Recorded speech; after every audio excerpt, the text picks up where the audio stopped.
sa Kanya, ay the same din yung ating naibabalik.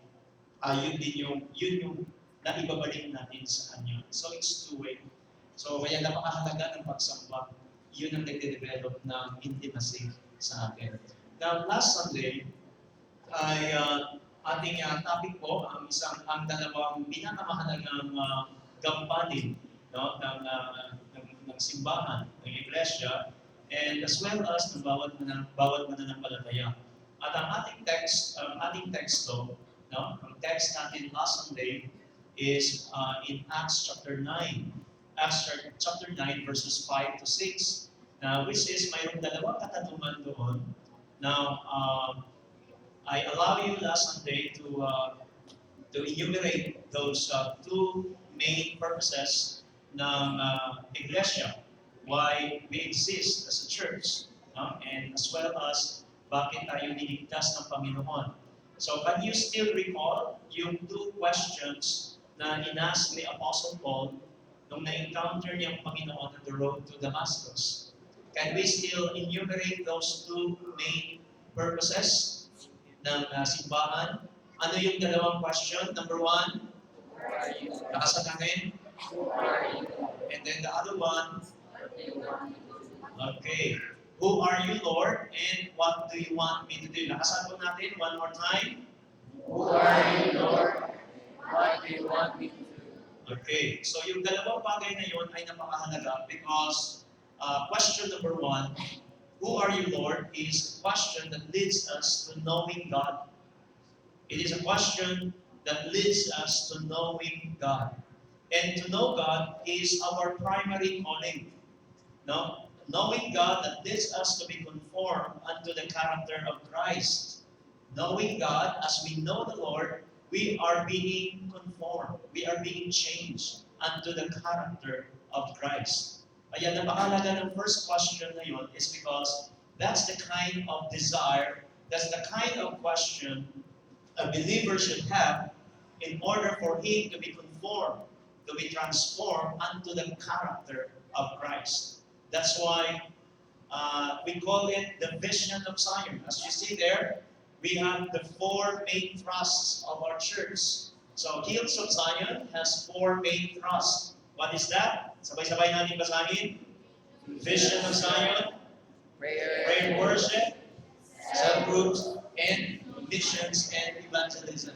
Now, as you see there, thrust number one is the vision of Zion. Vision of Zion ay ito po yung pangitain, ito po yung direksyon, ito po yung desire, yung patutunguhan ng ating simbahan. You know, the reason why we come to church every Sunday because we want to go to that place of knowing Jesus, of who really He is. No? Sa ating buhay. Kung sino siya talaga. And the more we know Him, the more that we are changed unto His character. Until sa time na yung character ni Jesus ay magiging character natin. We call that vision of Zion. To be conformed, to become mature believer. Okay? And then number two question is, what do you want me to do? What do you want me to do is to get involved in the work of God. So after knowing Jesus, after natin na makilala si Jesus at ma-establish ang ating relationship sa Kanya, then there should be a result. There should be a result of that relationship. Relationship should have result. Dapat may proof yung ating relationship na yun. In that relationship, if we truly want to know God, and as we are getting to know Him, ay nagre-result ito ng desire na gagawin natin kung ano yung gusto niyang gawin, no, natin sa ating buhay. So, knowing what do you want me to do is the question, you know, that leads us to get involved in the work of God. So, kailangan you have to get involved. Involve yourself in the work of God. By what? By using your talent. Each one of us, God has given us a very unique talent. May mga talento tayo because each one of us is a masterpiece of God. Umikot ka sa buong mundo, wala kang makita ng katabi mo na yan. Siya lang talaga nag-iisa. Yung strength niya, yung kanyang capability, yung capacity niya. Siya lang talaga yun. Wala kang makita niyan sa buong mundo. Kaya kailangan, sabihin mo sa katabi mo, magsabihan kayo sa isa't isa, kaya kailangan magampanan mo ang iyong tungkulin. Sabihin mo. Sabihan mo rin siya ng gano'n. Tapos sundan mo. Kasi sabihin mo sa kanya, kasi ikaw lang ang makakagawa niyan. Kasi ikaw lang ang makakagawa niyan. No? So, what do you want me to do, Lord? Okay? So, use your talent and then use your life. Gamitin natin yung buhay natin. Kaya tayo niligtas ng Panginoon, kaya binigyan tayo ng buhay para magamit natin. No? Yun po ang halaga, yun po yung dahilan, yung purpose ng buhay natin. Para saan po ba ang buhay na yan? Para saan pa ba, ano pa ba ang dahilan bakit tayo binuhay ng Diyos? Right? Bakit ba, ano ba ang dahilan bakit binigyan tayo ng kalakasan ng Panginoon? Bakit ba, ano bang dahilan bakit binigyan tayo ng mahaba pang buhay? Amen. Ano bang dahilan bakit binigyan tayo ng kalakasan ng Panginoon? In order for us to be used by God. And then, not only our life, our talent, but as well as our resources. Yung mga resources natin, it came from the Lord. It all came from the Lord. Lahat yun. Binigyan ka ng resources ng Panginoon in order for you to use that to glorify Him, to serve Him. Lahat ng opportunity natin sa buhay, mga kapatid, nagmula lang din sa Panginoon. Now, God has given us resources, not just for our own personal consumption, but God has given us resources, and once the Lord will give, gives a resources, is always overflowing. Pag nagbigay po ang Panginoon, nag-uumapaw yan. Now, do you believe in that? Yes. Do you believe in that? Yes. Nag-uumapaw yan. Bakit? It's because you can use, yung overflowing the resources na yan, you can use that for the glory of His name, for the expansion of His kingdom. So you can use some for your personal needs. Kaya nga, binigay ng Lord yan para matugunan ang iyong personal needs. But as well as yung overflowing na yun, yung sobra noon, ang purpose ng God is for you to use that resources for the glory of His name and for the expansion of His kingdom. Amen? Para magagamit ka ng Panginoon. I don't believe na walang surplus. There's always a surplus. There's always an overflowing blessing of the Lord. And so, get involved in the Word of God. Use your life, use your talent, use your resources, and then share Jesus to others. Amen? Share Jesus to others. Why God has given you a voice. Why God has given you a mouth. Para saan ba ang bibig na yan? Para saan ba ang tinig na yan? Upang ibahagi natin si Jesus sa iba. Amen. That's the purpose why God gave you a beautiful voice. Why God gave you a beautiful speaking voice. Wala namang boses front dito. Kasi kanina, habang umaawit naman tayo, wala naman akong naririnig ng poka. Wala. Ang naririnig ko ay napakagandang mga tinig. At ang mga tinig na yan ay binigay ng Diyos upang ibahagi mo ang pag-ibig ni Jesus sa iba. Amen? Mahal na mahal tayo ng Panginoon. Mahal na mahal ka ng Diyos. Kaya Kanya, pinaranas niya sa iyo ang Kanyang pag-ibig. At libre niyang binigay yan sa iyo. Although mahal ang kabayaran. Mahal ang halaga kasi ang halaga noon ay bugtong niyang anak. Buhay ng Kanyang bugtong na anak na naghirap sa krus ng Kalbaryo. Pero libre niyang binigay sa iyo. Libre mong tinanggap, libre mo rin ibahagi. I-share mo yung pag-ibig ng Panginoon. Amen? Praise God. So here, yung dalawang points na yun, yung dalawang mission natin or goal natin sa buhay, na which is to know Christ and to be used by God, ay kailangan mayroong mag-fuel niyan. Ang isang sasakyan ay hindi tatakbo kapag walang gasolina. Kailangan mayroong gasolina. At habang puno ang gasolina, then the vehicle can run, smoothly, can run as fast as that vehicle, can go. At ito yung pangatlo na kung saan ay third important factor that empowers the two previous messages we have. And it is no other than prayer. Yung knowing God, yung kilalanin si Jesus, at magpagamit sa kanyang gawain, ay i-fuel yan ng prayer. Napakahalaga ng panalangin, mga kapatid.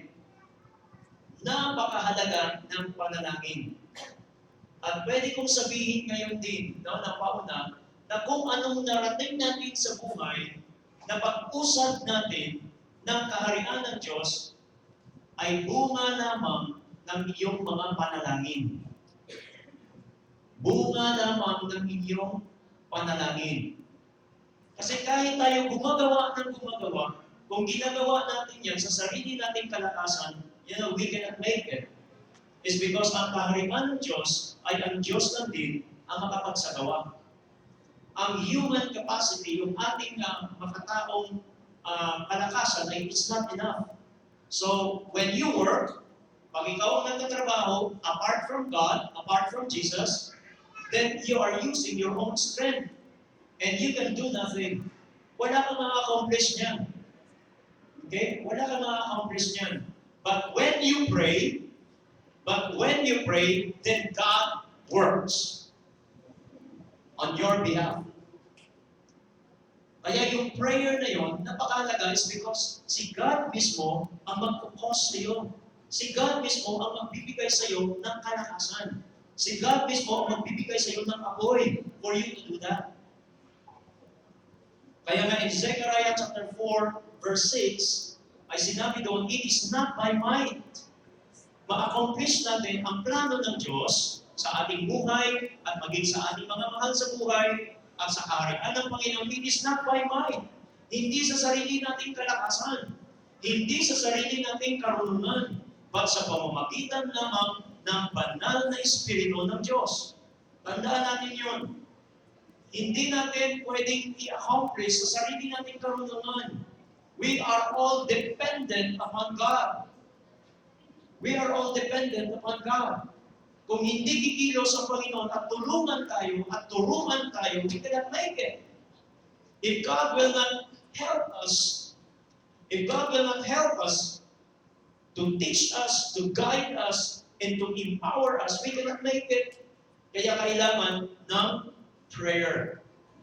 Now, in Isaiah chapter 56, verses 7 and 8, Isaiah 56, verses 7 and 8, kaya sinabi ng Panginoon ang isang katangian. One of the pictures of the church is a house of prayer. Sabihin niya namin, the church is a house of prayer. Sabi ng Panginoon, my house shall be called the house of prayer. Hindi natin pwedeng alisin ang prayer sa simbahan. We are called to pray. Tinawag tayo ng Panginoon to pray. And the church cannot exist. The church cannot survive without prayer. The people of God, listen to this carefully. The people of God cannot survive without prayer. If you will not pray, then you cannot accomplish anything. Because prayer is the only way for you to call upon the Lord, for the Lord to intervene on your behalf. ang church, ang simbahan, nag-i-exist siya, ang simbahan na a-accomplish niya ang kanyang purpose is because of what God, of what God is doing sa simbahan. Pakinggan natin maigi. Nakaka-accomplish lang, nakakagawa lang ang church at nakaka-survive ang church, nakaka-go on, nakakapag-penetrate, nakakapag-move forward ang church is because of the power of God alone. And prayer releases the power of God. Pakinggan yung maigi mga kapatid. Prayer, the prayer in your life, your prayer, my prayer, our prayer releases the power of God to come in this church, to come in our lives. If we will not pray, nothing will happen, kapatid. Pag hindi tayo nananalangin, walang mangyari ever sa buhay natin. Pag hindi tayo nananalangin, we cannot make it. We cannot survive. We need God. Now, kailangan ba natin ang Diyos? Sino ba dito ang desperado sa Panginoon? Amen. Now, if we are desperate for God, then we ought to pray. We ought to pray.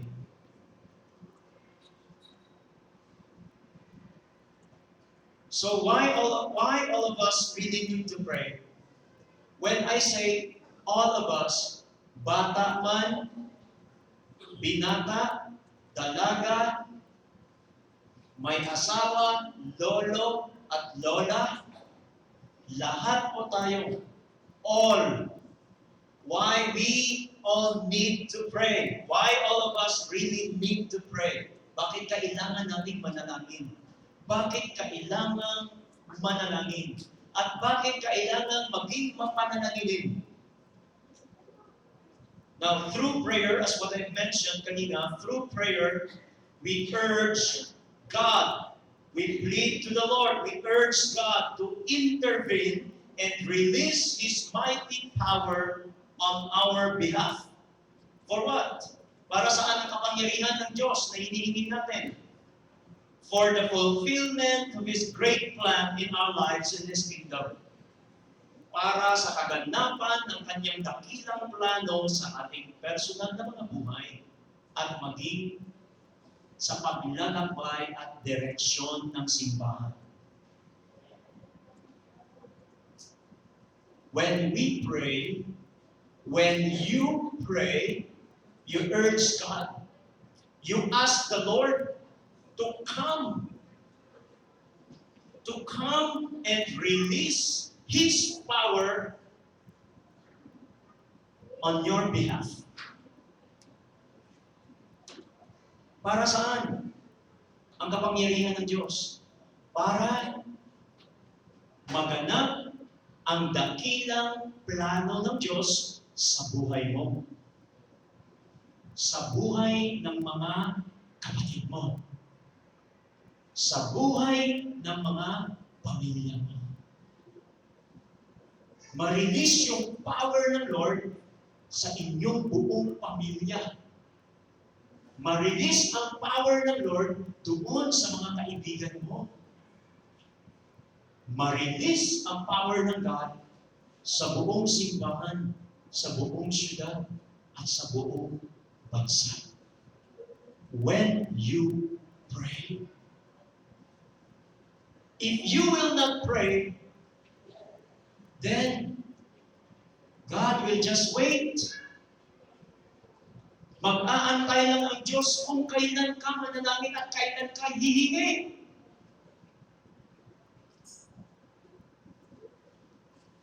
Kung walang hihingi, if no one will ask, then expect for nothing. Nothing will happen if you will not ask. That's why we need to ask so that God can move.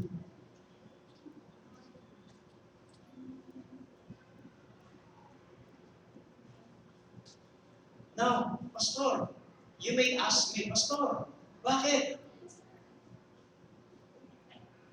Hindi ba makapangyarihan ng Diyos? Is our God not a powerful God that He cannot do it on His own? Magandang tanong yun. Bakit po, Pastor, bakit kailangan pa akong manalangin? Samantalang ang Diyos natin ay Diyos na makapangyarihan. Am I right? Siya naglikha ng langit at ng lupa. At nung nilikha niya ang lahat, wala naman nag-utos sa Kanya. Eh ngayon, you are telling na pag hindi ako mananalangin, walang mangyari sa buhay ko. Ibig sabihin, walang gagawin ng Diyos sa mga affairs sa buhay ko, sa mga pangyayari sa buhay ko. Ibig sabihin, walang mangyari, Pastor, kung hindi ako mananalangin. Now,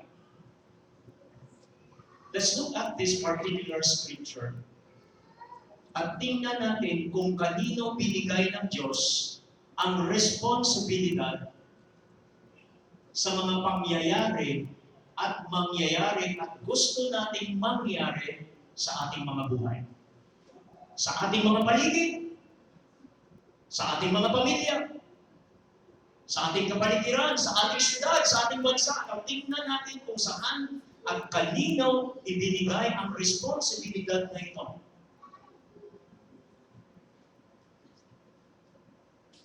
Okay, bigyan ko ng weight, bigyan ko ng bigat. Anong gusto mong maging sa buhay mo? May nag-isip ka na bang mga blessings? Ano bang gusto mong mangyari sa buhay mo?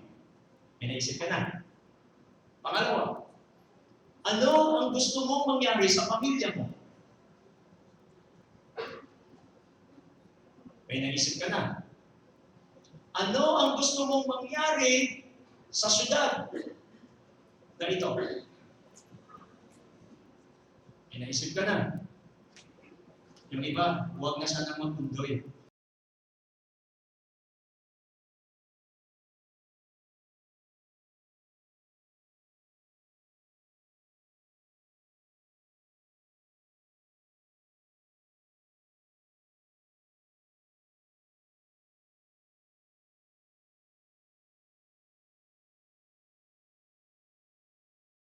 Sa ating bansa, may naisip ka na ba? Huwag kang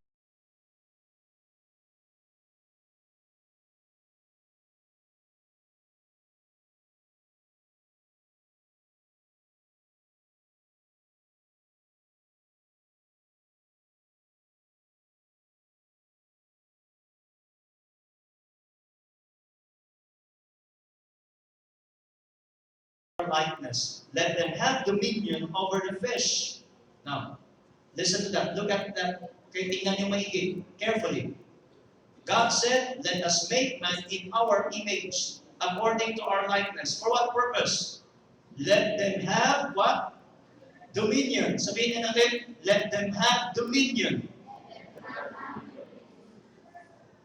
Sabihin mo sa iyong katabi, you are created, you were created to dominate. You were created to dominate. Sabihin mo sa kanya, although hindi ka naman dominante,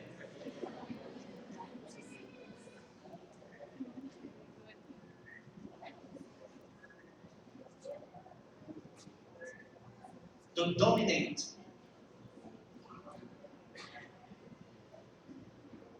Man was created to dominate.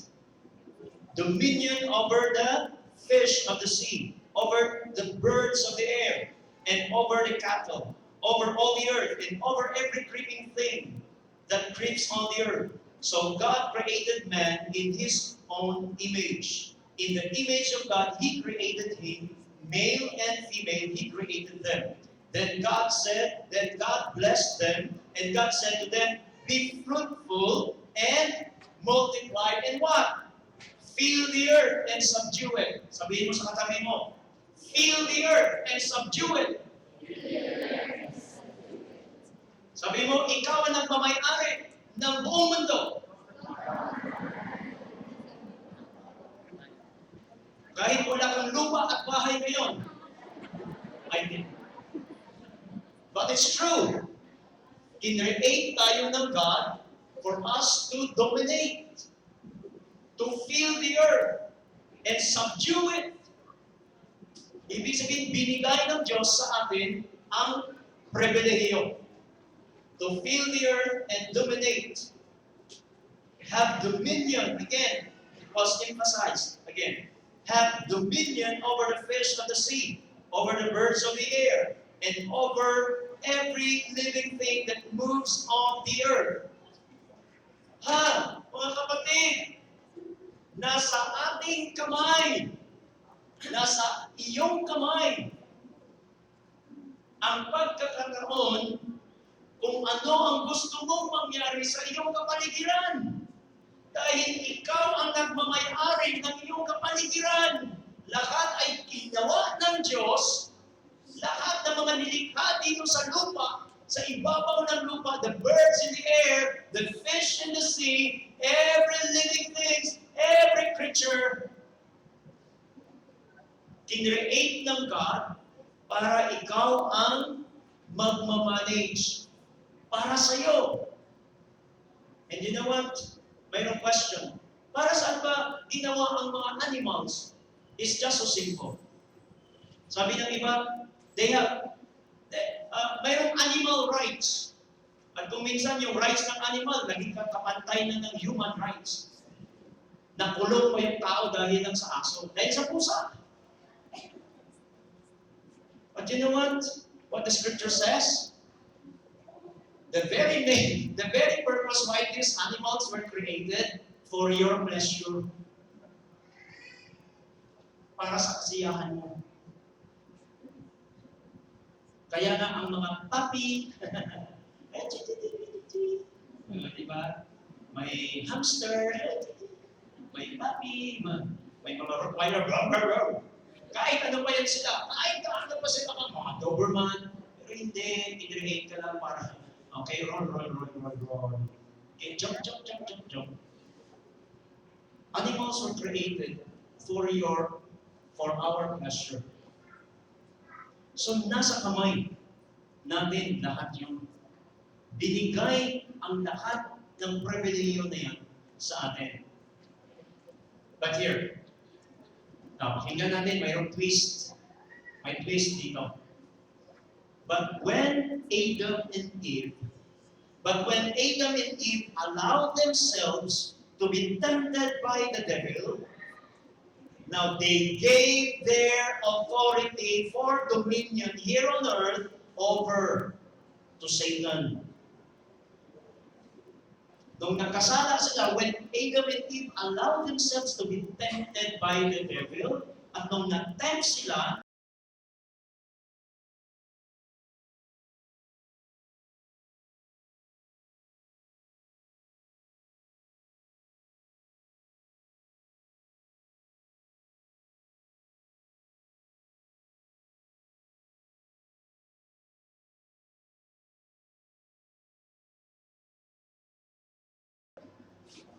kaya in Matthew, now listen to this. Ganun ba? Paano yung pastor? Ganon? Binigay ni Adam and Eve yung karapatan nila, yung authority nila, na sila'y nagmamay-ari at sila ang magmamanage, sila ang magmamando sa lahat-lahat sa mundong ito, sa affair nila, sa kanilang buhay. Binigay nila sa diablo? Yes! Kaya nga sinabi dito in Matthew chapter 4, verse 8 to 9, nung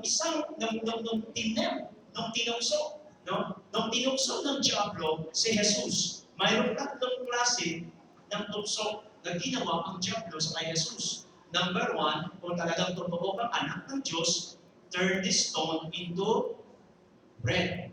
Right? You remember? And then, yung second, okay, yung third na yun, ay kung talagang anak ka ng Diyos, then you throw yourself from the pinnacle of this temple at sabi niya, sasalubin ka ng angel mo. Okay? Pero ano sabi ng Lord? Thou shalt not test the Lord thy God. And ito, now listen to this carefully. Itong temptation na ito ang nagpapatunay na tunay nga na nung nagkasala si Adam and Eve, binigay nila yung authority nila sa diablo. Now, what is the second temptation? Now, he said to Jesus, Jesus, look at the splendor. Look at the glory. Tingnan mo yung ganda. Tingnan mo yung ganda ng mundo. Jesus, tingnan mo kung gaano kaganda ang mundo. Kaakit-akit ang mga kaharian. Ano sabi niya? Jesus, ibibigay ko sa iyo kung ikaw ay lulubod at sambahin ako. You see that? Bakit mayroong nerve? Bakit mayroong nerve si Satan na sabihin yun sa kay Jesus? Bakit? Kasi binigay ni Adam and Eve yung karapatan na yun sa diablo. Kaya nagkaroon ng authority si Satan ngayon. Now, which is, yun ang ginamit ni Satan para i-bribe si Jesus na gumawa ng kasalanan. You get it? Kasi nasa kanya yung authority. Binigay ni Adam and Eve. Pero hindi natungso si Jesus. Because, yes, one of the main purpose of Jesus, in coming sa pagpunta niya dito sa mundong ito, upang bawiin. Bawiin sa diablo. Agawin sa diablo. Kunin sa diablo ang lahat ng mga binigay ni Adam and Eve sa diablo. Babawiin ni Jesus. Pero hindi doon sa shortcut na bribe ni Satan. It's the other way. May plano ang Diyos. At nung nabayubay, and when Jesus fulfilled His mission by being crucified on that cross, nung nabayubay si Jesus sa krus ng Calvario, then He cut off the curse of sin. Pinutol ni Jesus ang sumpa ng kasalanan. He destroyed the power and the authority of Satan. Kaya nung nabayubay si Jesus sa krus ng Calvario, sa pamamagitan ng kanyang dugo, naputol, nawasak yung sumpa ng kasalanan na ginawa ni Adam and Eve. Binayaran ng Panginoon ang kanyang mamahaling dugo. At yung sumpa ng kasalanan, yung kasalanan na yan, ang sumpa niya ay kamatayan. Ang kamatayan na yan, ang susi ng kamatayan ay kinuha ni Jesus. Kaya nga dito sa aklat ng 1 Corinthians, in 1 Corinthians chapter 15, verses 55 up to 57, it says, "O death, where is your sting? O Hades, or hell, where is your victory, or grave? Where is your victory? Oh, the sting of death is sin. In the strength of sin is the law. But thanks be to God, who gives us the victory through our Lord Jesus Christ." Ha! Hallelujah! Nung nabayubay ang Panginoon sa krus ng Calvario, winasak niya, pinutol niya ang sumpa ng kasalanan. Kaya nga sinabi, "Oh, death, where is thy sting?" Kamatayan, saan ang iyong lason? Nawala na. Right? Pinutol na ni Jesus. Nagtagumpay si Jesus laban sa kasalanan. Nagtagumpay si Jesus laban sa diablo. Kaya ang kasalanan at ang diablo at ang sumpa ng kasalanan na walang iba kundi ang kamatayan, Jesus conquered. Jesus conquered! Napagtagumpayan ni Jesus. Nagtalo ni Jesus ang kasalanan. Nagtalo ni Jesus ang diablo. Nagtalo ni Jesus ang kamatayan. Jesus conquered! Parang hindi mga conqueror. Harap. Jesus conquered! Hallelujah. Parang, hello? Hi. Hi! Are you there? Jesus conquered! Okay, kailangan ko pong Jesus conquered. Ganun pa. Jesus conquered! Then in Revelation chapter 12, verse 10 to 11, then I heard a loud voice shouting across the heavens, "It has come at last salvation and power and the kingdom of our God and the authority of His Christ. For the accuser of our brothers and sisters had been thrown down to earth, the one who accuses them before our God day and night.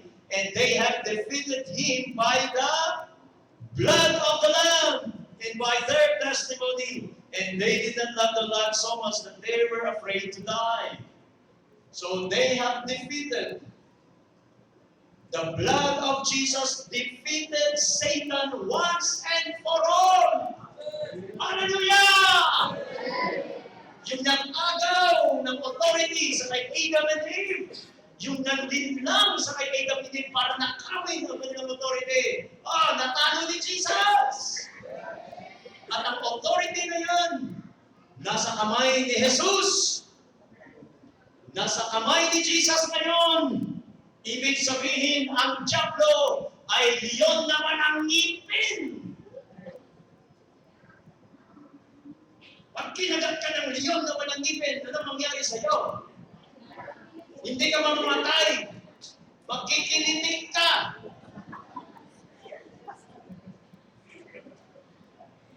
Ang malakas lang sa Diablo ay ang kanyang atungal. Kasi ang atungal, kahit wala kang ngipin, ang boses hindi naapektuhan. Pag wala kang ngipin, roar! Hindi kasi ako denture eh. Pero kung denture lang ko, tatanggalin ko talaga. Ipapakita ko sa inyo na kahit wala akong ngipin, makakapag-roar ako. Kaya si Satan, nag-roar siya, roar! Tinatakot niya. Nililinihan ka niya, binabluff ka niya. Over his loud voice, roar! Pero actually, wala na siyang ngipin. Natalo na siya ng Panginoon.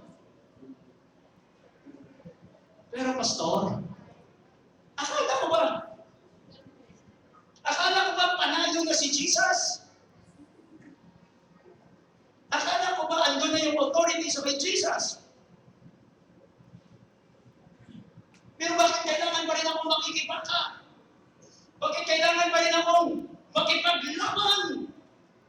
Bakit kailangan pa rin akong makipagbunot sa Diablo? Akala ko ba talunan na siya? Kagaya ng microphone na ito. Umayos ka. Akala ko ba talunan na si Satanas? Pero bakit kailangan pa rin akong magpaka? Bakit kailangan pa rin akong mag-pray? No, sabi ni Apostle Paul, in 2 Timothy chapter 4, verse 7, I have fought the good fight of faith. Akala ko ba, panalo na si Jesus? Bakit kailangan pa ni Pablo? Sino mas spiritual sa atin? Si Pablo o tayo? Ay, siyempre, lolo natin sa pananampalataya yun. Mighty men of God, generals, God's generals. And yet, this God's general is crying out, I have fought the good fight! At alam niyo ba kung kailan yung sinasabi ni Apostle Paul? Malapit na siyang mamatay. I have fought the good fight! Yes! Natalo na ni Jesus ang Diablo na wala na nakapangyarihan ng kasalanan.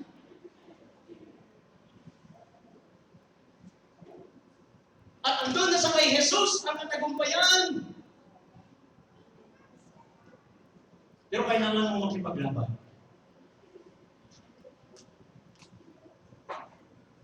Kailangan mo makipaglaban. Kailangan you have to fight the good fight. Kailangan mong makipaglaban. Now listen to this. Pakinggan niyo maigi. Bakit? Akala ko, panalo na si Jesus. Akala ko na-conquer na ni Jesus. Pero bakit kailangan ko magipaglaban? Bakit? Bakit kailangan kong manalangin? Bakit? Now, listen to this. Kasi gusto ni Jesus na ibalik sa'yo yung pribilehiyo, yung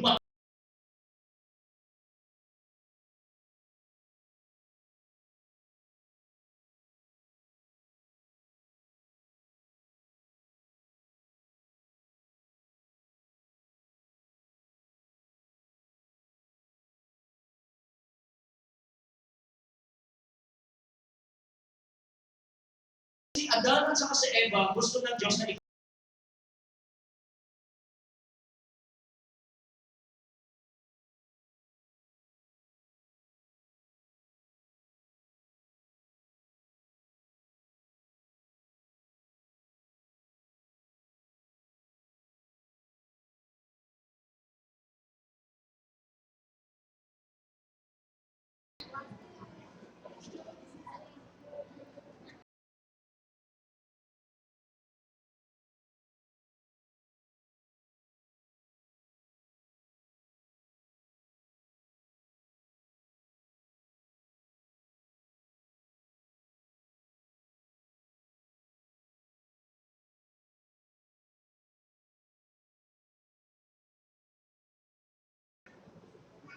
kailangan ikaw mismo sa iyong sarili, matutunan mong kunin yun.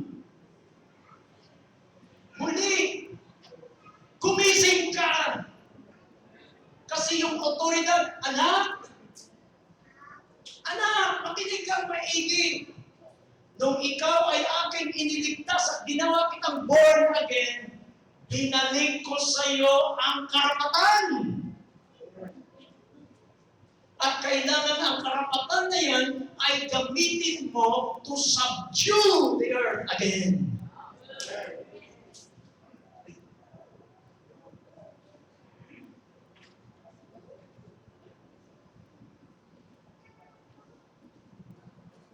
Now, how can we do this? How can we do it? Paano natin gawin yun to subdue the earth? Kapatid, ito pa malaking katanungan. Isang napakagandang talinghaga. Kung tinalo na ni Jesus ang Diablo, bakit gumagala-gala pa rin ang Diablo? Oo nga, no? Kung talagang tinapos na ng Panginoon ang kapangyarihan ng authority ng Diablo, bakit? Ay, nag-iistorbo pa rin.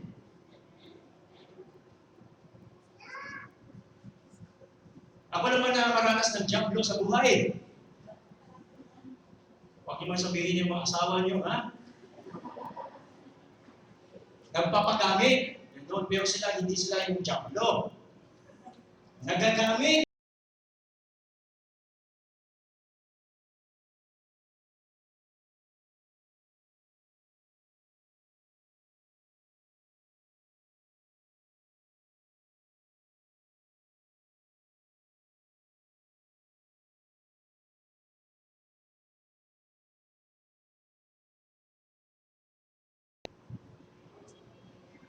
Bakit pinakawalan pa rin?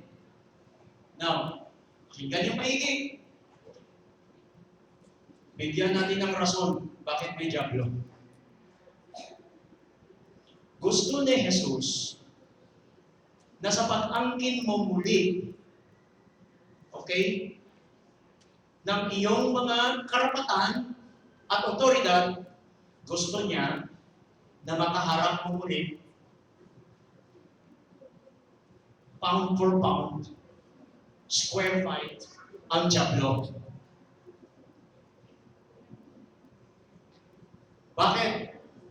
Because Because Adam and Eve, they faced the devil and they lose the fight. Now, Jesus has conquered. God has given you the authority. But you need to face that devil. And you have to fight, pound for pound.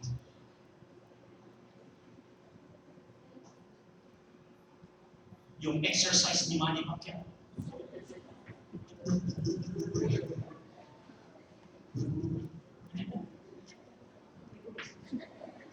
Yung exercise ni Manny Pacquiao, i-exercise mo pananampalataya mo. You have to exercise your faith in the Lord Jesus Christ para lumakas ang pananampalataya mo. So when you face the devil, boom, knock out. Not 12 rounds. Lalawig dila mo. Not 6 rounds. First round. Do it first round. First round. It's because hitik ang pananampalataya mo sa Panginoon. So when you face the devil,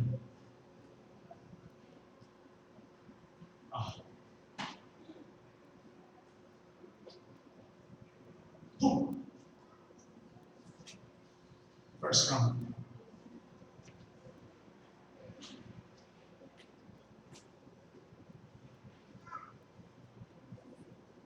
Now God wants us to use our faith in Jesus to dislodge the enemy who took away everything from us and take back the blessings and inheritance that were meant for us. Gusto ng Panginoon, gusto ni Jesus na i-dislodge natin. Alam niyo ba,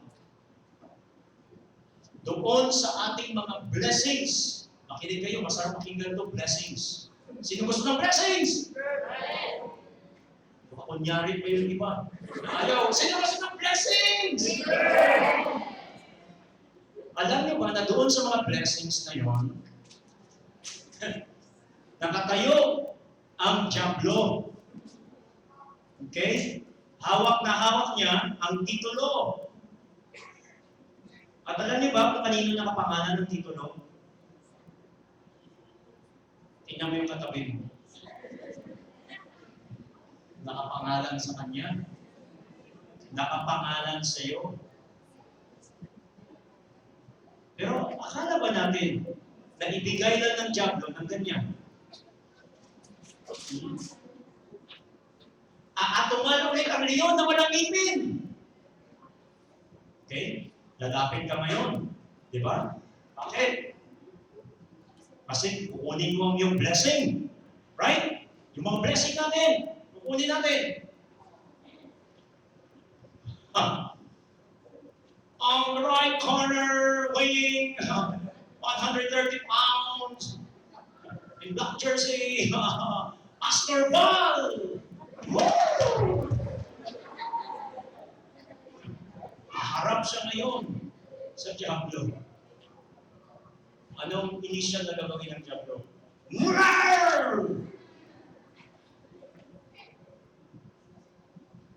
So anong gagawin natin? Tabi po, tabi. Sorry. Pwede po ba, can you give that piece of paper to me, please?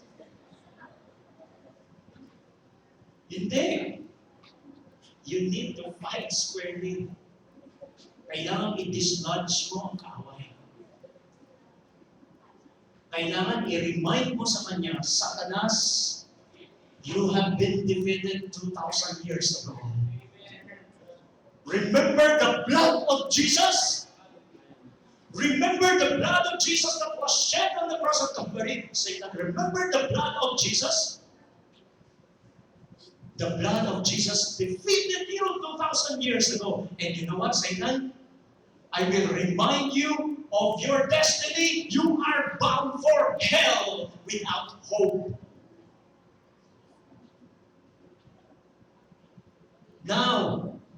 Jesus has defeated you. And I am the child of God. God has given me that authority. Now, give me. Give me that blessing that you have stolen from me. Ibalik mo sa akin yung mga blessings na yan na ninakaw mo. Hindi na ikaw ang may karapatan. You need to fight. You need to dislodge the enemy. Stand on your authority.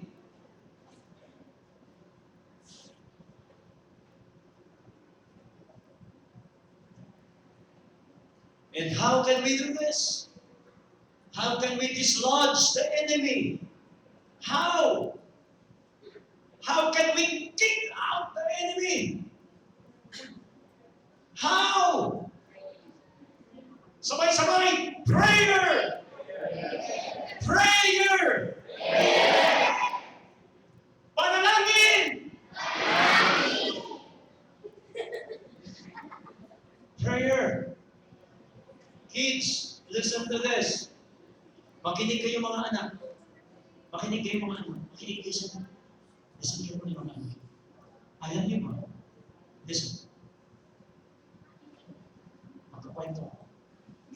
Alam niyo ba na sa panalangin mga anak, hindi tinitingnan ng Diyos ang edad. Hindi tinitingnan ng Diyos kung ikaw ay bata o ikaw ay matanda. Ang tinitingnan ng Diyos kung sino ang mga nananalangin at kung may nananalangin. Kasi kahit panalangin ng bata, pwedeng dinggin ng Diyos. At kung may mga matatanda naman at hindi naman nananalangin, wala rin mangyari. Kasi kahit bata, kapag sila'y nananalangin, didinggin sila ng Diyos. Pero mga matatanda, huwag natin ibigay ang pagkakataon sa mga bata. Dahil tayo ay may isip matanda. At alam natin kung anong tama.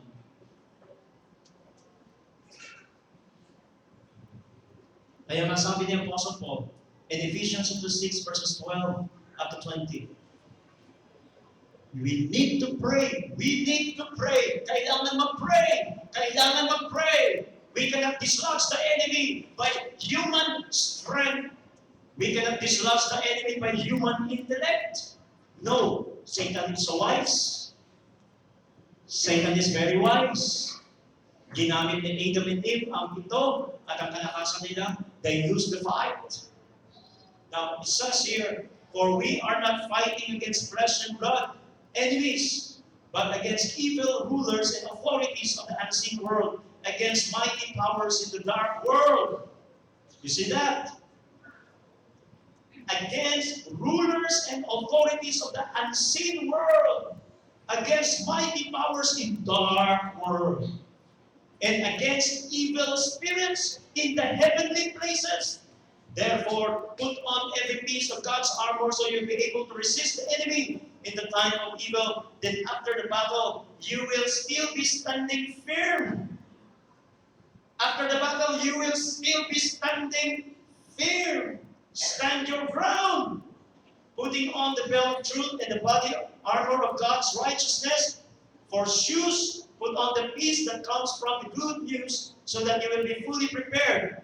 Put on salvation as your helmet and take the sword of the Spirit, which is the word of God. Now, listen to this. Verse 18. Take note of this. Pray in the Spirit at all times. Pray in the Spirit at all times. And on every occasion. Pray in the Spirit at all times. Manalangin, manalangin, manalangin sa lahat ng pagkakataon. Manalangin. Manalangin habang kayo naglalaba, habang kayo nagluluto, hindi naman nagluluto ang bibig. Hindi naman nagluluto ang bibig, hindi naman naglalaba ang bibig. Maliban na lang kung kayo kumakain. Pero bago kumain, manalangin pa rin. At baka mabilauan. Lahat ng pagkakataon, pray, pray, pray in all occasions. Pray, pray, pray, pray, pray, pray. Sa lahat ng pagkakataon, manalangin, pray, pray.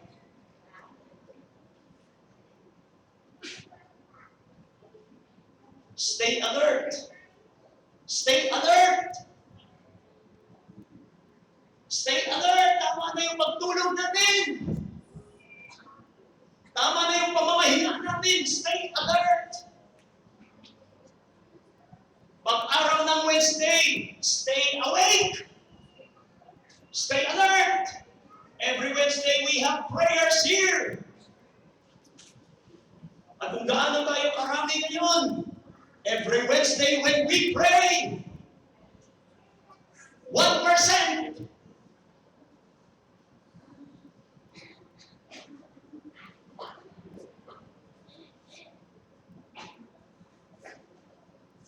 Wake up, church! Leaders, wake up! Walang mangyari sa buhay natin if we will not pray. Leaders, ministry heads, pastors, members, pray! Pray! Stay alert! Stay awake! Don't sleep! Enough of that sleeping! Tama na ang pagtulog! Walang mangyari sa buhay natin pag hindi tayo nananalangin!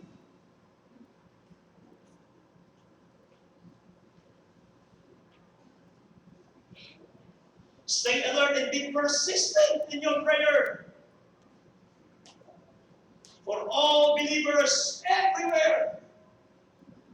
Kung minsan maraming mga nagpo-frustrate na bakit ayaw nang manalangin kasi parang hindi naman pinapakinggan what the Word of God says. Hanggat hindi mo natanggap ang iyong panalangin, huwag kang huminto. Hanggat hindi mo nakikita nagbabago ang buhay ng iyong asawa, huwag kang huminto. Hanggat hindi mo nakikita ang iyong mga anak na nagbabago at sumasama sa iyo sa paglilingkod sa Panginoon, huwag kang huminto. Hanggat hindi mo nakikita ang iyong mga mahal sa buhay na naglilingkod sa Panginoon at nakakilala sa Diyos, huwag kang huminto.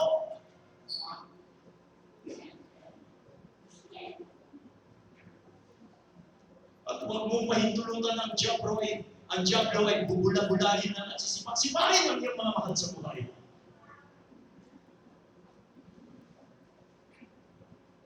At hanggang hindi mo nakikita ang mga pangako ng Diyos sa buhay mo, huwag kang huminto sa pananalangin. Huwag kang huminto. Huwag kang huminto. Huwag kang huminto. Alam niyo ba, kung anong isang titulo ni Satanas in the scripture? Ang isang titulo ni Satanas sa scripture is Beelzebub. Beelzebub. Beelzebub is king of flies. Hari ng mga langaw. At alam niyo ba, para mapatay mo ang langaw, kailangan you need to persevere. Bakit? Kasi ang lifespan ng langaw, 40 days. Para matalo mo ang Diablo sa iyong buhay, you cannot make it just sometimes in one instance. Kaya nga sabi ng Panginoon, sabi ng mga tao, nagre-reklamo sila, Jesus! Jesus! Panginoon! Bakit yung iyong mga disipulo? Nanalangin sila. Pinapalayas nila ang demonyo. Ayaw lumayas. Ginawa na, in Jesus' name, I rebuke you. I cast you away. I tali you. Lahat na ginawa, walang nangyari. And then the Lord Jesus Christ told them, hindi lahat ng Diablo pwede mong basta-bastahin. Sa mga ganitong klaseng kapangyarihan ng Diablo, kailangan mong manalangin at mag-ayuno.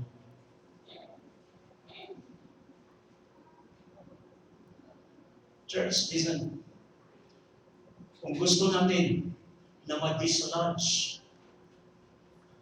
yung mga kaaway na pilit nagwawasak ng ating mga mahal sa buhay,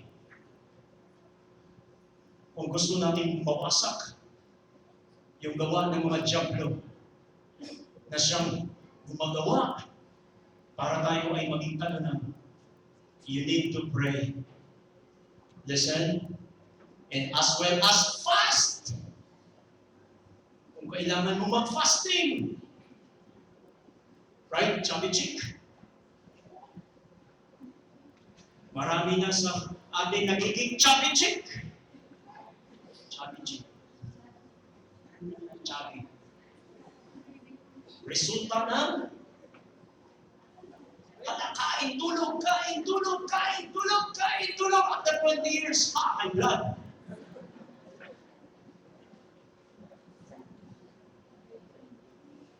We cannot dislodge the enemy. Why? You need to pray. Wake up! Wake up, church! Wake up!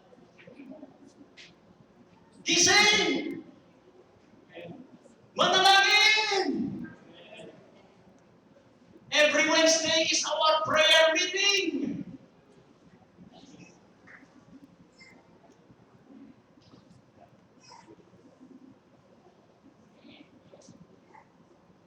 And sabi niya, Apostle Paul, and pray for me too. Isipin mo yun. Si Pablo, the general of God, God's general, humihingi ng prayer. Alam niyo, kung gusto niyo mahaba-haba pa ating pagsasama, kailangan ko ng panalangin niyo, mga kapatid. Pray for me too. Pray for me too. Alam mo, ramdam na ramdam ko kahit isang tao lang na nanalangin para sa inyong lingkod. At alam ko rin kung wala talagang nanalangin sa buong simbahan. Alam ko. Pray for me too. Ask God to give me the right words so I can boldly explain God's mysterious plan that the good news is for the Jews and Gentiles alike. I am in chains now. Sabi niya, Apostle Paul, nakakadena ako ngayon. But still, kahit nasa kalagitnaan ako ng kadena na ito, still I'm preaching this message. So pray! So pray! So pray! Kahit na naghihirap ako, kahit nakatali, kahit nasa loob ako ng kulungan, so pray that I will keep on speaking boldly for Him as I should. Kapatid, nalaganap na ilaganap ang salita ng Panginoon. During the early church, hindi dahil sa mga magagandang palamuti, hindi dahil sa masarap na aircon, hindi dahil sa magandang lugar, kundi lumaganap ang kaharian ng Diyos dahil sa panalangin. Panalangin! Walang hintong panalangin! Gising! Leaders, members, gising! And I invite you, visitors, pray. We need to pray. Para mawasak. Wasakin natin yung gawa ng Diablo sa inyong mga mahal sa buhay. Amen? Do you want to see your parents, your brothers and sisters? Gusto niyo ba nagiging maayos ang inyong pamilya? Kung nagiging magulo yan, gawa ng devil yan. Kaya ang gagawin natin, go here. Punta kayo dito. Okay? Every Wednesday, 7 to 9. Yeah. And then, I'd like to announce this. Listen, makinig. Every 4 o'clock in the afternoon up to 6:30, bukas ang ating simbahan para sa panalakinan. Bring your prayer to the church. Alam naman natin, kahit saan kayo, pwede kayong manalangin. But if you have that privilege, if you have that free time, go to church. The house of God is a house of prayer. is a house of prayer. So every 4 o'clock every day, Monday up to Friday, there's a prayer here ongoing. 4 o'clock hanggang 6:30. Kung makalabas kayo ng alas 5, punta kayo dito. And then, saglit kayo, pray, pray, pray, pray, pray. Pray, pray. Dalhin mo ang iyong mga panalangin. Lahat ng mga kahilingan mo, yung mga karamdaman, yung iyong mga mahal sa buhay. Bring them in prayer, pray. We will all together pray, pray. Every day. Every day. Every day. Kaya pag maluwag kayo, mayroon kayong 30 minutes doon sa window ng 4 o'clock up to 6:30, please come! We will pray. And then at the same time, maglalagay po tayo ngayon ng prayer list dyan. Okay? Maglalagay po tayo ng prayer list. May nakalagay doon 24 hours prayers. Okay? And then, per hour na yon, maglagay kayo ng pangalan kung anong oras ang kinumit mo na mag-pray ka. So pagdating ng halimbawa, kung alas 3 ang kinumit mo, then within that window ng 3 o'clock up to 4 o'clock, you pray. Okay?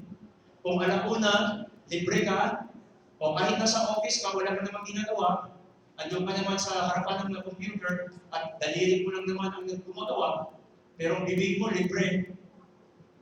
Then you pray.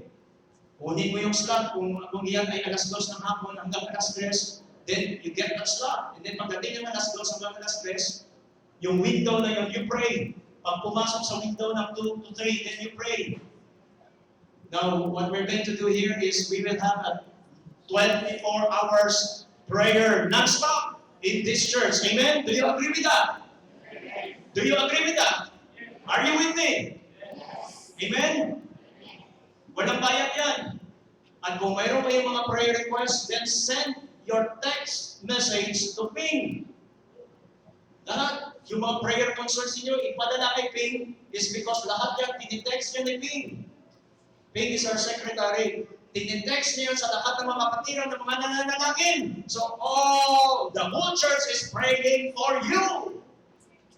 Hallelujah! Wake up, church! Wake up!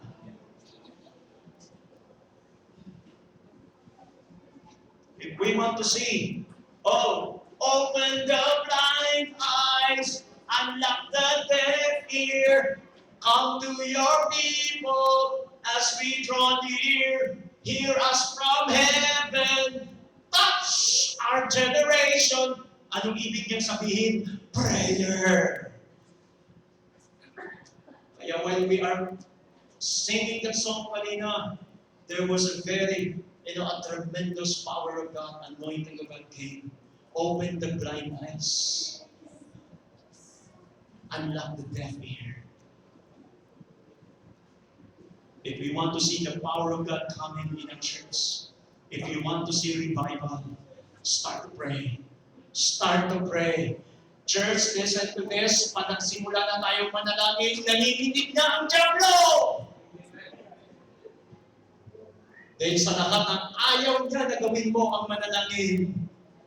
Kasi kapag nagsimula ka ng manalangin, inaagaw mo na sa Kanya. Inaagaw mo na sa Kanya ang lahat ng Kanyang mga ninakaw sa buhay mo. Sino ba dito ang mga ninakawan ng diablo? Right? Ninakawan tayo ng diablo. Babawiin natin yun. We will pray, we will pray, we will pray, and we will advance the kingdom of God. Amen, church! Amen. Now, after the service, you have that list there. You have that list there. This is your covenant. It is our covenant. Mga kapatid, please, makinig kayong maigi. Hindi naman tayo lahat pwedeng gamitin na maging pastor. Dahil hindi lahat tinawag na maging pastor. Hindi din naman lahat tinawag na maging worship team kasi hindi lahat binigayaan ng boses na kasing. Kasi kung lahat-lahat tayo, dito tayo nakafocus yung ministry namin, yung gawain sa loob ng simbahan, hindi kasya. Pero ang lahat ay pwedeng manalangin. Amen? Ang lahat ay pwedeng manalangin. Naririndi na ba kayo sa aking dinig at panawagan? Lahat ay pwedeng manalangin at lahat ay pwedeng ibahagi ang pag-ibig ni Jesus. So, sa iyong mga kapitbahay, sa iyong mga kaibigan, sa mga ka-works, sa mga ka-jologs, lahatin na natin. Amen. Pwedeng ibahagi si Jesus at pwedeng manalangin. Kayang gawin ng mga bata, mga binata, mga dalaga, mga nanay, mga tatay, mga lolo, mga lola. Kaya gawin. Amen. Amen. Praise God. Hallelujah. Tayo tumayong lahat. Baka abutin tayo ng alas 2. Gusto ko lang makita na talagang napakumbinsi kayo ng gusto. Kasi pag hindi kayo kumbinsido, abutin tayo ng alas 5 dito. Bahala kayo.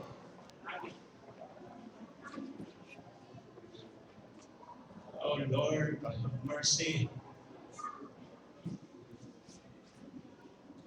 Church, rise up! Sigaw na po tayo. Church, rise up! Church, rise up! Kamutan! Church, rise up!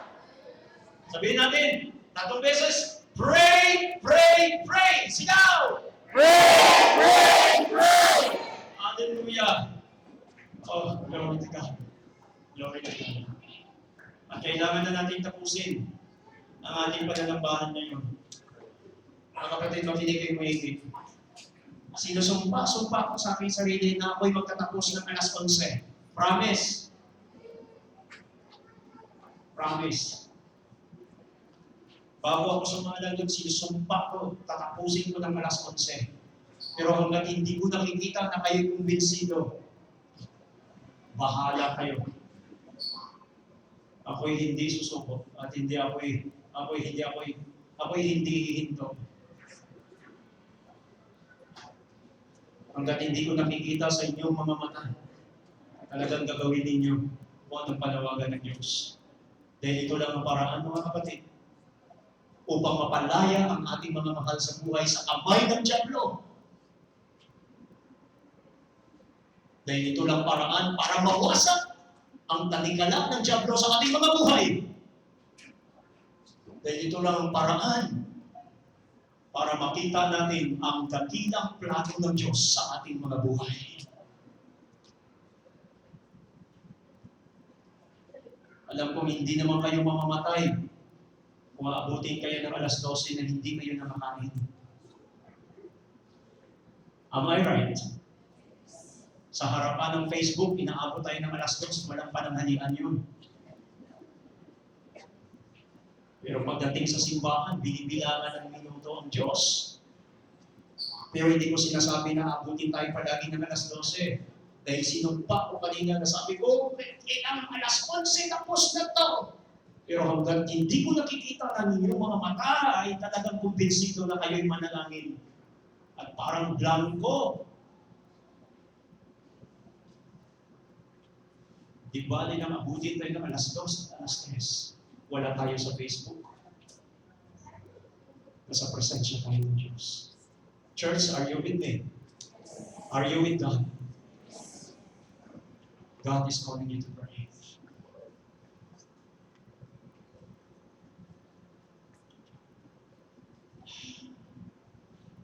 Now, we will end up here. Magtatapos tayo.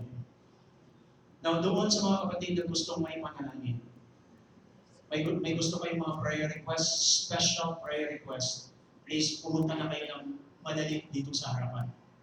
No? Madaliin lang. Okay? Kung mayroon, gusto ng prayer request.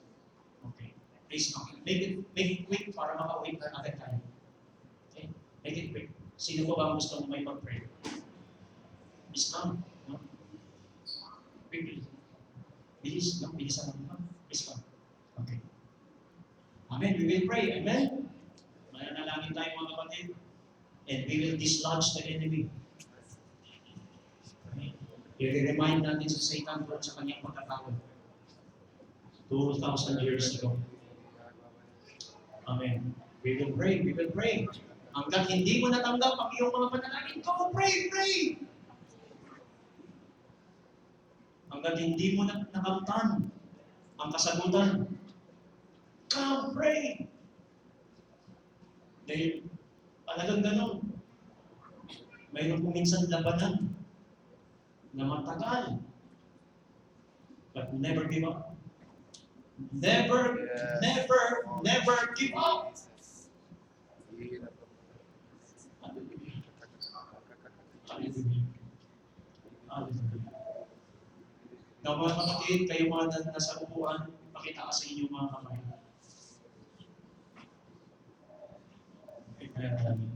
At kayo mga nalaman na sa harapan, manatili po kayo, no? Hanggang sa pagtatapos ng ating panalangin. Hallelujah. Panginoon, Diyos na nalikha ng langit at ng lupa.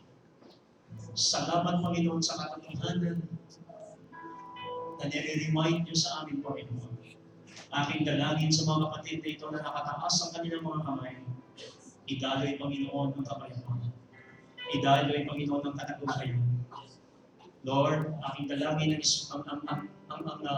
Lord, breakthrough sa kanilang mga buhay, Panginoon. And I declare, Lord Jesus, ang paghaharing niyo, Panginoon, sa kanilang mga buhay. I pray in Jesus' name. I declare sa mga kamay na ito, Panginoon, na dalhin niyo sila at dalhin niyo sila sa pinakamataas na plano niyo at layunin niyo sa kanilang mga buhay. At aking diniglara sa mga kamay na ito, Panginoon, na ang kalooban niyo lamang, Diyos, kalooban niyo lamang, Panginoon, ang siyang mangyari sa buhay nila. Lord, please, Lord God, do not allow the devil to destroy their lives. Lord, do not allow the devil to destroy their loved ones. Panginoon, nakita namin sa mga kamay na ito, Panginoon, dumaloy ngayon din ang kapangyarihan ng banal na Espiritu, Panginoon, upang maghimok sa kanilang mga puso at damdamin, Panginoon, na manalangin. Raise up this church, Lord, as a praying church. Lord, raise up this church, Lord God, in prayer. Lord, I pray for your anointing. Lord, I speak, Lord God, of that anointing. Let it flow, Lord God. I pray for that anointing. Ang kapangyarihan ko ay dumaloy, Panginoon. In Jesus' name. In Jesus' name. I pray for breakthrough at lahat ng kilos ng away, lahat ng mga ginagawa ng Diablo sa kanilang mga buhay at sa kanilang mga mahal sa buhay ay aking pinawasan at aking tinutulong sa pangalan ni Jesus ay rebuke the works of the devil in Jesus' name. And I rebuke the temptation, I rebuke the deception of the enemy in Jesus' name. In Jesus' name. At dinideklara ko ang kalayaan sa kanilang mga buhay at sa kanilang mga mahal sa buhay. Kalayaan sa kanilang mga kaibigan, Panginoon. Sa kanilang mga kasambahay. Kalayaan. Katagumpayan. Hallelujah. Oh, now may the blood, Lord, may the Lord, the good Lord, bless you and protect you. May the Lord shine His face upon you and be gracious to you. Now may the Lord show you His favor and give you His peace. Lord, once again, I declare your blessing, your love and your goodness, your mercy and grace, your bountiful provisions sa kanila. I speak healing. I speak healing. I speak right now, be healed. Be healed from your sickness. Be healed in the name of Jesus. I rebuke the spirit of sickness. In Jesus' name, I rebuke the spirit of ulcer. I rebuke the spirit of migraine. I rebuke the spirit of blindness. I rebuke the spirit of rheumatism in Jesus' name. I rebuke the spirit of high blood pressure in Jesus' name. Even that heart failure, I rebuke that in the name of Jesus. Even cancer, even tumor, goiter, pananakit sa ulo, sa mga katawan, sa kanilang mga paa, sa pangalan ni Jesus, I rebuke that sickness. Depart In Jesus' name, I speak healing. I speak healing. Be healed. Be healed from all these infirmities. In Jesus' name. Father, to you be the glory. To you be the honor. To you be the praises, Lord. Tanggapin niyo, Panginoon, ang kaluwalhatian. Tanggapin niyo, Panginoon, ang kadakilaan. Magbigay papuri at pasasalamat sa Panginoon. Hallelujah! Hallelujah! Hallelujah! Hallelujah! Hallelujah!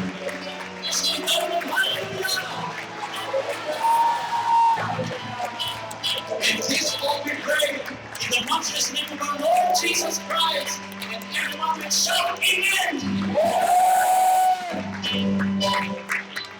Praise God. Now you can depart in the grace of the Lord. Pwede na po kayong umayo mga kapatid, and see you on Wednesday in our prayers. Please don't forget to sign up the 24 hours prayer.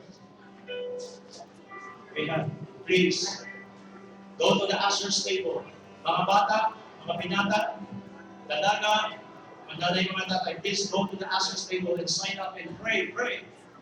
Now I would like all our pastors, our elders, please come here in front. We need to pray for this brethren. Kailangan natin panalangin itong mga kapatid dito. Hallelujah.